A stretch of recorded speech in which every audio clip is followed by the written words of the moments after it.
Pertanyaan. Assalamualaikum warahmatullahi wabarakatuh. Apakah benar yang dikatakan oleh orang-orang celana cingkrang bahwa Maulid Nabi Shallallahu Alaihi Wasallam itu adalah bid'ah dan meniru tradisi orang-orang Nasrani, yaitu orang Kristen Katolik yang memperingati hari kelahiran Yesus Kristus setiap tanggal 25 Desember yang disebut hari Natal, sehingga berdosa orang-orang yang mengadakan acara perayaan Maulid Nabi Shallallahu Alaihi Wasallam. Atas jawaban dan penjelasannya kami sampaikan terima kasih. Baik, bismillah walhamdulillah alladzi ja'alana min ahli sam'i wat ta'ah wa waffaqana littiba'i sunnati wa mulazamatil jamaah wa zajarana an kulli ma'siyati wa bid'ah. Ashhadu an la ilaha illallah wahdahu la syarika lah al-ma'budu biqawanini syari'ah wa ashhadu anna sayyidana wa nabiyyana Muhammadan abduhu wa rasuluh al-makhsusu bi'a'zami syafa'ah. Allahumma salli wa sallim wa barik ala sayyidina wa maulana Muhammad ibn Abdillah wa ala alihi wa sahbihi wa mawalah wa la hawla wa la quwata illa billah, amma ba'd. Fa'lamu ayyuhal muslimuna rahimakumullah. Memang benar bahwa acara perayaan Maulid Nabi Shallallahu Alaihi Wasallam adalah bid'ah, tetapi bid'ah yang hasanah, yaitu bid'ah yang baik. Jika ada yang berkata bahwa setiap hal baru yang diadakan adalah bid'ah dan setiap bid'ah adalah sesat, sesuai sabda Nabi Shallallahu Alaihi Wasallam, kullu muhdatsatin bid'atun wa kullu bid'atin dhalalatun. Setiap yang baru yang diadakan bid'atun, yaitu bid'ah, wa kullu bid'atin dhalalatun, dan setiap yang bid'ah dhalalatun, yaitu sesat. Maka kami jawab bahwa hadis itu sahih dan benar, tetapi salah dalam memahami makna dan maksudnya. Karena dalam redaksi hadis seperti itu ada lafadz yang jadi na'at atau yang jadi sifat tetapi dibuang. Ini dibahas di dalam kitab Ilmu Balaghah. Taqdiruhu, bermula perkiraannya lafadz kullu bid'atin sayyi'atin au qabihatin dhalalatun. Kullu bid'atin bermula setiap bid'ah, sayyi'atin yang jelek, au qabihatin atau bid'ah yang buruk, dhalalatun yaitu sesat. Jadi ada na'at atau sifat yang dibuang, yaitu perkiraannya adalah lafadz sayyi'atin atau lafadz qabihatin yang bermakna buruk atau jelek. Hal ini seperti dalam surat Al-Kahfi ayat yang ke-79. Qala Allahu azza wa jalla, a'udzu billahi minasyaitonir rajim. Wa kana wara'ahum malikun ya'khudhu kulla safinatin ghasba.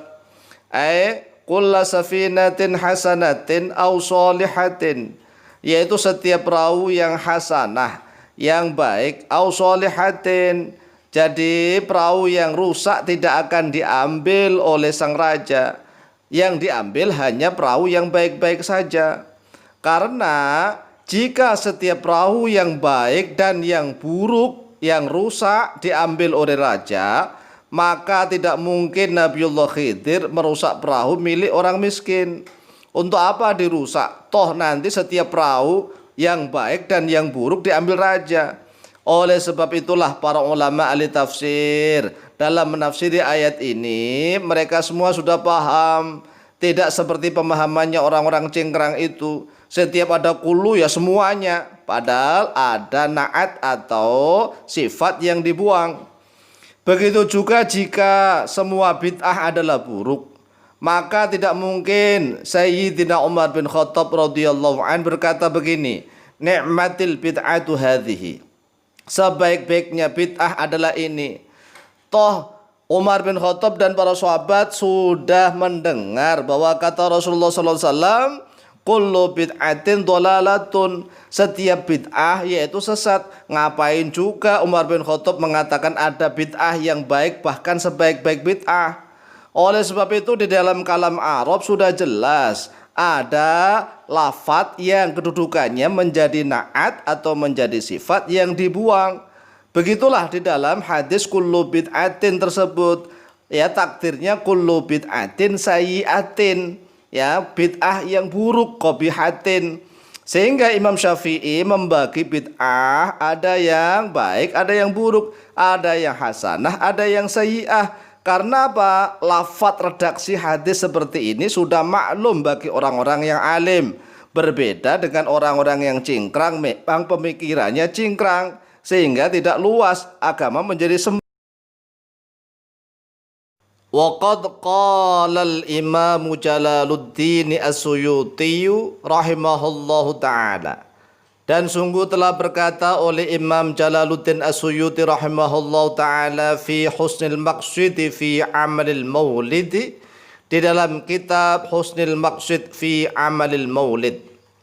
Indi, menurut saya, kata beliau Imam Jalaluddin As-Suyuti, anna asla amalil maulidi, sesungguhnya dasar amalan maulid, alladzi yang huwa dia alladzi ijtima'un nasi, yaitu berkumpulnya manusia, wa qira'atu ma tayassara, dan membaca sesuatu yang mudah oleh dia, minal qur'ani, daripada Al-Qur'an, wa riwayat al-akhbari, dan pembacaan riwayat berita-berita al-waridati yang telah datang fi mabda'i amrin Nabi sallallahu alaihi wasallam, di dalam prinsip perkaranya atau urusannya Nabi sallallahu alaihi wasallam, wa ma, dan sesuatu waqa'a yang telah terjadi oleh dia, fi maulidihi, di dalam hari kelahirannya Nabi sallallahu alaihi wasallam, minal ayati, dari beberapa tanda-tanda kekuasaannya Allah. Thumma yumaddu lahum simatun, thumma yumaddu, kemudian dihidangkan lahum, untuk mereka para manusia itu tadi, simatun, terhadap hidangan, yakuluna, yang makan oleh dia annas, pada dia simat, wa yang sorifuna, dan bubar oleh mereka annas, min ghairi ziyadatin, dari tanpa adanya tambahan, ala dzalika, atas hal itu, huwa, bermula dia, minal bid'ah, yaitu termasuk dari bid'ah, al-hasanati, yang baik. Ini perkataannya Imam Jalaluddin As-Suyuti.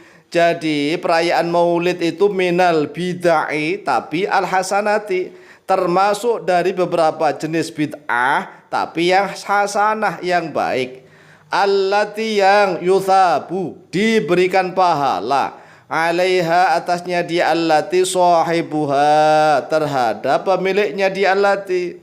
Jadi walaupun bid'ah tetapi dapat pahala, yuthabu alaiha sahibuha. Jadi dapat pahala, bukan dapat dosa. Seperti lima fihi, lima, karena sesuatu fihi, yang ada di dalam dia, min ta'dimi qadrin Nabi sallallahu alaihi wasallam, daripada mengagungkan kadarnya Nabi sallallahu alaihi wasallam, wa idharil farahi, dan menampakkan rasa senang, wal istibsyari, dan menampakkan rasa gembira, bi maulidihi, pada kelahirannya beliau Nabi Muhammad sallallahu alaihi wasallam, asy-syarifi, yang mulia. Jadi sekali lagi, memang acara maulid Nabi sallallahu alaihi wasallam itu bid'ah menurut jumhur ulama, bukan menurutnya orang-orang cingkrang. Orang-orang cingkrang mengatakan bid'ahnya sayyi'ah, tetapi kita mengatakan bid'ahnya hasanah, dapat pahala bagi siapapun yang mengamalkan maulid Nabi sallallahu alaihi wasallam. Jika mereka berkata bahwa acara perayaan maulid Nabi sallallahu alaihi wasallam itu tasyabbuh bil kuffar, yaitu menyerupai tradisi orang-orang Nasrani, orang-orang Kristen Katolik yang merayakan hari kelahiran Yesus Kristus setiap hari Natal tanggal 25 Desember. Maka kita jawab bahwa yang haram dan terlarang itu adalah menyerupai mereka dalam menganggap Nabiullah Muhammad SAW sebagai Tuhan atau sebagai anak Tuhan, seperti yang dilakukan oleh orang-orang Nasrani yang menganggap Nabiullah Isa alaihissalam sebagai Tuhan atau sebagai anak Tuhan. Adapun menyerupai mereka, menyerupai orang-orang kafir dalam hal mengadakan acara perayaan atau acara tasyakuran atas nikmat-nikmat Allah, maka itu tidak haram dan juga tidak terlarang. Dengan syarat tidak sama persis dengan acara perayaan yang mereka adakan. Bentuknya sama persis, kegiatannya sama persis, tidak. Harus ada perbedaan. Sebab Rasulullah SAW pernah puasa hari Asyura lantaran sebab orang-orang Yahudi puasa pada hari Asyura karena mereka mensyukuri nikmat Allah atas keselamatan Nabiullah Musa alaihissalam dan Bani Israel dari kejahatan Fir'aun dan bala tentaranya. Lantas apakah puasanya Rasulullah SAW pada hari Asyura itu disebut tasyabbuh bil kuffar? Tidak kan? Tidak. Puasanya Rasulullah SAW itu tidak tasyabbuh bil kuffar, walaupun toh sebab awalnya Rasulullah menyaksikan orang-orang Yahudi puasa pada hari Asyura. Karena ahakku nahnu ahakku, kami ini lebih berhak untuk memuasai itu. Berarti kita sebagai umatnya Rasulullah SAW mengadakan kegiatan maulid Nabi SAW itu lebih berhak, lebih pantas dan lebih baik, lebih layak daripada orang-orang Nasrani, orang-orang Kristen, orang-orang Katolik yang merayakan kelahiran Nabiullah Isa alaihissalam, tetapi mereka menempatkan Nabiullah Isa didudukkan sebagai Tuhan atau sebagai anaknya Tuhan. Terakhir, waqtalafa ahlut tarikhi fi awwali man ikhtafala bidzikra maulidin Nabi sallallahu alaihi wasallam. Waqtalafa, dan telah berbeda pendapat ahlut tarikhi oleh para ahli sejarah fi awwaliman, tentang awalnya orang ikhtafala yang mengadakan perayaan oleh diaman bidzikra maulidin Nabi sallallahu alaihi wasallam, pada peringatan maulid Nabi sallallahu alaihi wasallam. Faqala ba'duhum, lalu telah berkata oleh sebagian mereka ahlu tarikh, awwalu man ikhtafala bidzikra maulidin Nabi sallallahu alaihi wasallam, bermula awalnya orang yang mengadakan perayaan peringatan maulid Nabi sallallahu alaihi wasallam ad-daulatu al-ubaidiyatu al-fatimiyatu, yaitu dinasti al-ubaidiyah al-fatimiyah minasyiati, dari golongan Syiah, sanata thamanin wa arba'ina wa arba'imi'atin hijriyatan, pada tahun 448 Hijriah.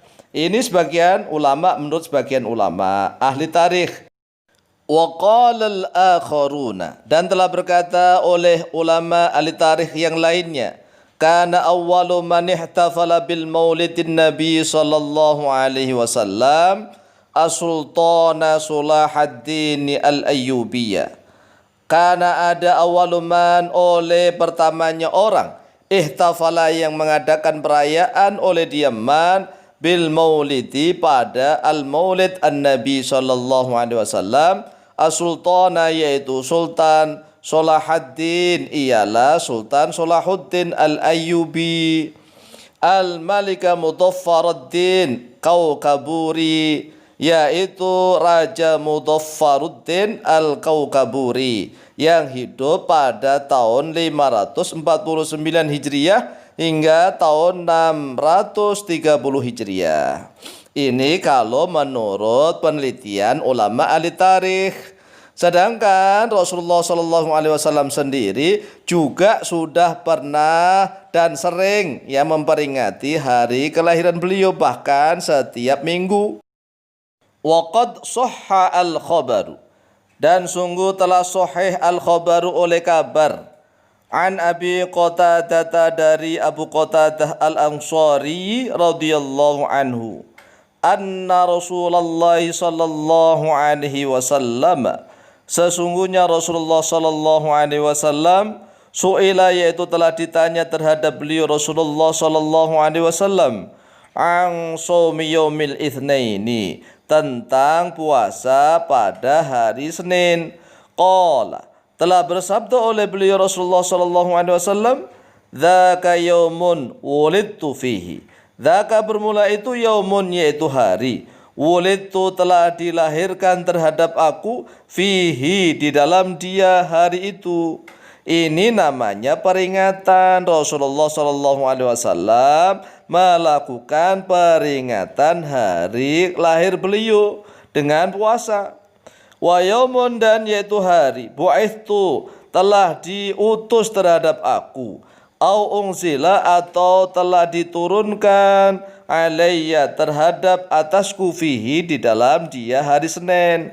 Sehingga Rasulullah Shallallahu Alaihi Wasallam puasa pada hari Senin. Ini sekali lagi disebut memperingati hari kelahiran beliau dan juga memperingati hari diutusnya beliau menjadi nabi dan rasul. Akhrajahu Muslimun. Akhraja telah mengeluarkan pada hadis Muslimun oleh Imam Muslim, nomor hadis 1162. Sampai di sini insyaallah sudah jelas terang benderang bahwa kegiatan acara peringatan atau perayaan Maulid Nabi Shallallahu Alaihi Wasallam yaitu masyru'un, disyariatkan, mendapatkan pahala, menunjukkan rasa cinta syukur kepada Allah Subhanahu wa taala karena lahirnya manusia yang sangat mulia, mampu mengeluarkan jutaan bahkan miliaran manusia dari kegelapan menuju jalan yang terang benderang. Sehingga sudah tidak mengherankan lagi bahwa sekarang ini mayoritas negara-negara muslim di dunia setiap tahunnya mengadakan peringatan perayaan Maulidin Nabi Shallallahu Alaihi Wasallam. Hanya negaranya orang-orang yang cingkrang, karena memang cingkrang, mereka pemikirannya cedek, pemikirannya terlalu pendek, sehingga masih bulat saja mempermasalahkan tentang kegiatan acara perayaan Maulid Nabi Shallallahu Alaihi Wasallam. Semoga kita semua yang senantiasa memperingati perayaan Maulid Nabi Shallallahu Alaihi Wasallam termasuk orang-orang yang dicintai oleh Rasulullah Sallallahu Alaihi Wasallam, dibanggakan oleh beliau kelak di yaumil qiyamah. Amin amin Allahumma amin.